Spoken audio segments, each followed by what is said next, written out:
Hatsume's Inadvertent Seduction of a Human 3D Printer. Written by JajaLala. Read by yours, Prinks. Summary. Hatsume desperately needs a specific part for her newest baby, but she can't seem to get it through normal channels. When she hears that Yaoyorozu might be willing to make things with her quirk for her friends, she gets the bright idea to become friends with her and eventually get the part she needs.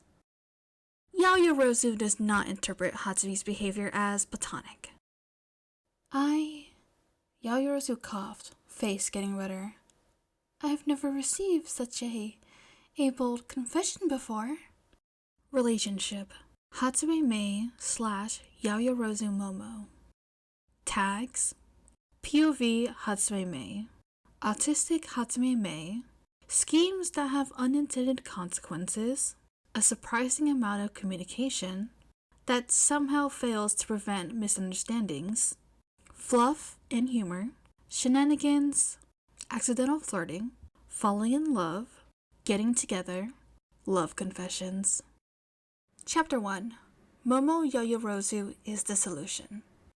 What does a girl have to do to obtain a Wonderflonium diode? Every website she searched had it out of stock. She'd even tried to request it directly from manufacturers through UA, but every company contacted said it would take at least 2 months to create one. She didn't have 2 whole months. She needed her baby ready to present for the Student Expo at the end of this month. She scrambled through the workshop, trying to finagle a possible replacement, but there was no other material that could withstand the current she was working with.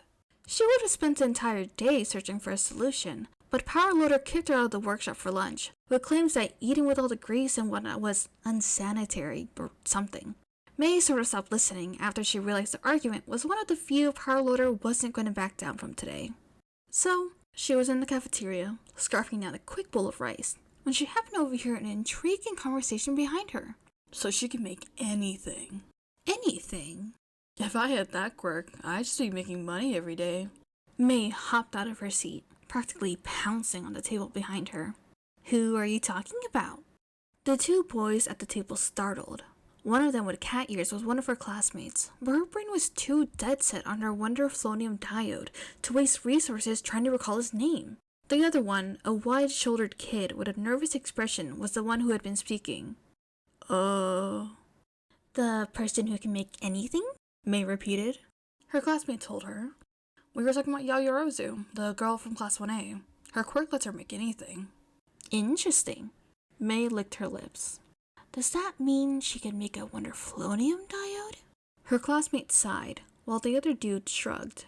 The other dude glanced at his friend, but responded, Probably. I don't know exactly how her quirk works, but a friend of mine said she made a cannon once, so she can make complex things. May clapped her hands together. We should take her to the support class. She can make all of us the things we need. No. Cat Ears responded quickly. May, she's like a person with a life. She's not a 3D printer for us to use. It couldn't hurt to ask. Yeah, it could. It's rude. Cat Ears insisted. Please do not go to 1A and ask her to make stuff for you. She's gonna think all the 1H support students are rude people who want to take advantage of her quirk. May frowned. You don't think she'd use it for others? The other dude at the table shrugged. I mean, I bet she'd use it for her friends and stuff, but we're just strangers to her. May hummed. Thinking. Plotting. You understand? Cat Ears asked with narrowed eyes. You're not going to go harass her to make something for one of your inventions, right? The plot was already taking shape. I understand. If Yaoyorozu would only make things for her friends, all May had to do was become her friend. Easy peasy. The plan was set into motion at lunch the next day. Hi, I'm May Hatsume. Yaoyorozu, at a table with a few others, looked up at her with wide eyes and raised eyebrows. Huh? I'm May Hatsume. Can I sit with you? She blinked at her, but scooted to the side to make space. Sure. The others around the table, some dude with a burn scar on his face and a school uniform without a body in it, didn't comment as May settled into a seat. They introduced themselves as Shoto Todoroki and Toru Hagakure. Yaoyorozu started. I know who you are, May informed her. Momo Yaoyorozu. Yes. She shifted in her seat. Pardon me. I'm always happy to meet someone new, but I'm curious if there's a reason you decided to join us today? The How to Make Friends guide she had looked up yesterday said that complimenting someone was a surefire way to get them to like you. I think you're gorgeous. Oh, Yaoyorozu's brow crinkled. Thank you. The conversation lulled. Had May said the wrong thing?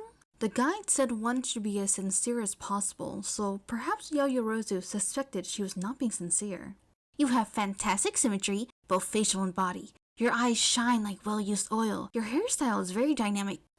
You don't need to go into detail, Yaoyorozu told her, a little red-faced while waving her hands. Thank you for your kind words, but it's quite alright. So compliments weren't working? Or did it work and now they're friends? May didn't know exactly how to tell, so she figured she should maintain her friendship-building behaviors until Yaoyorozu declared her a friend. The guide said to ask about the person's day. Tell me about your day.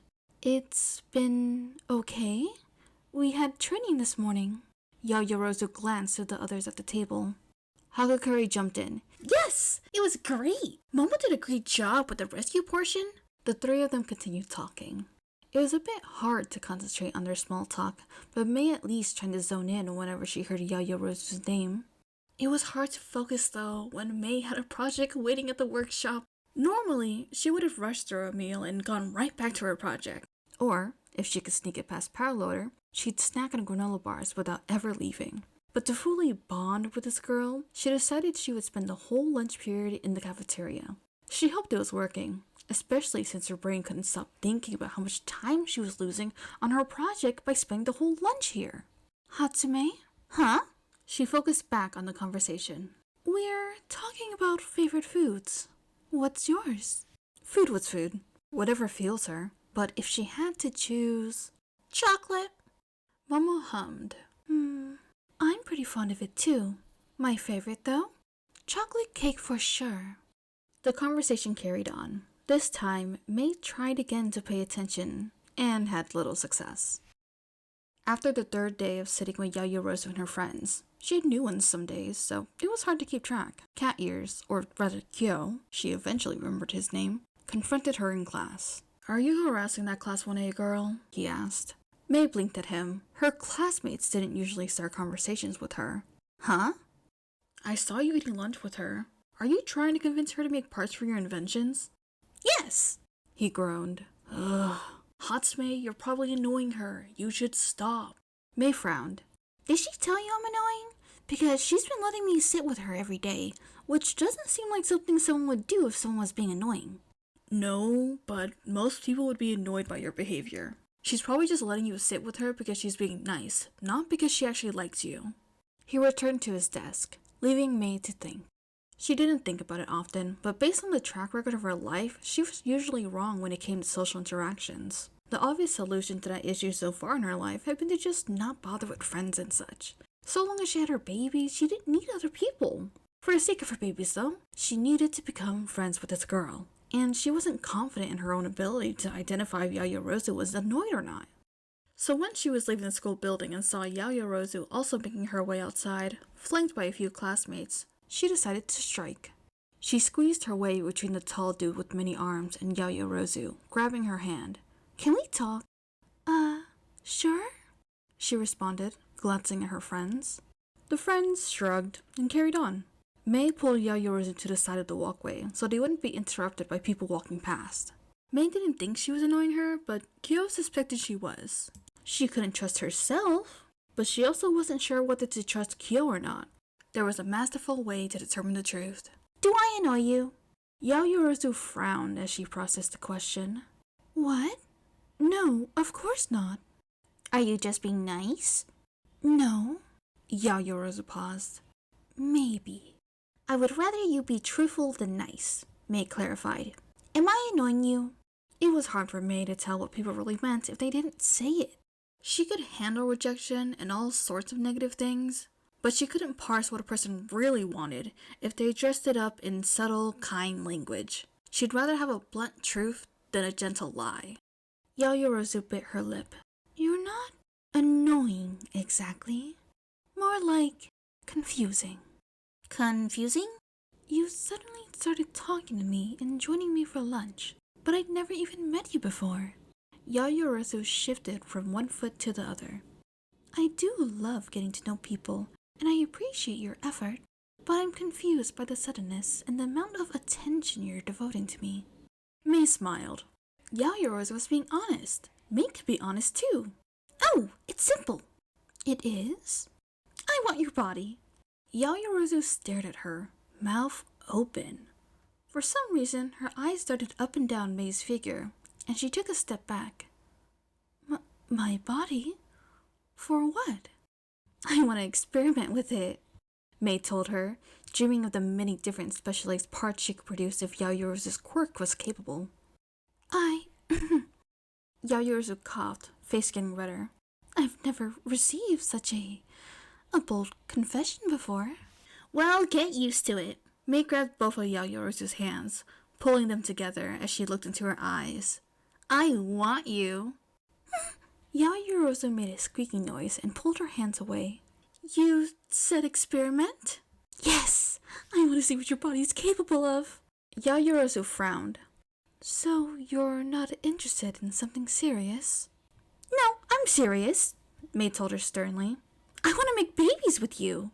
The many useful, marketable babies she could create with a human 3D printer had her practically salivating.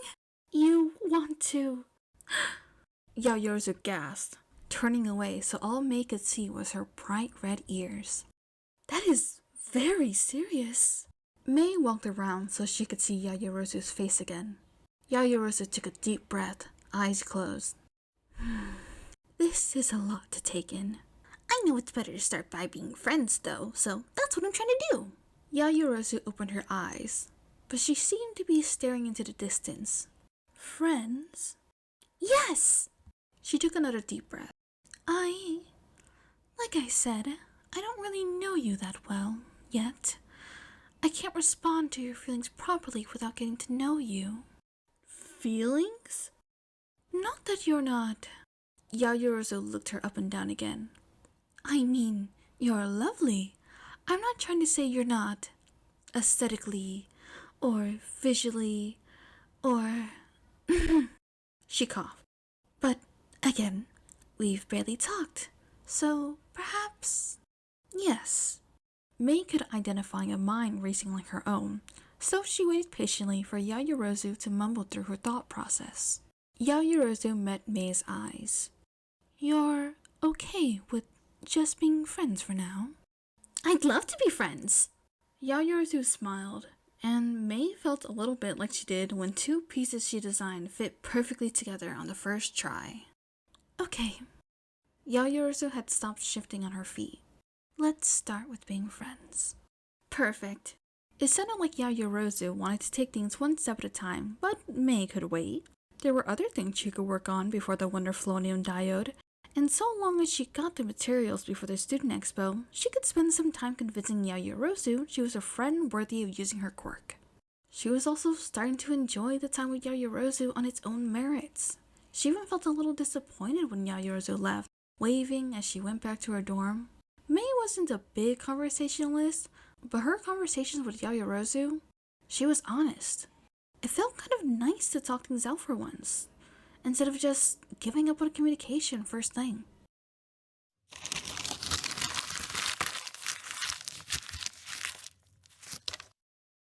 Thank you so much for listening to this chapter. I will see you when I do. Toodaloo!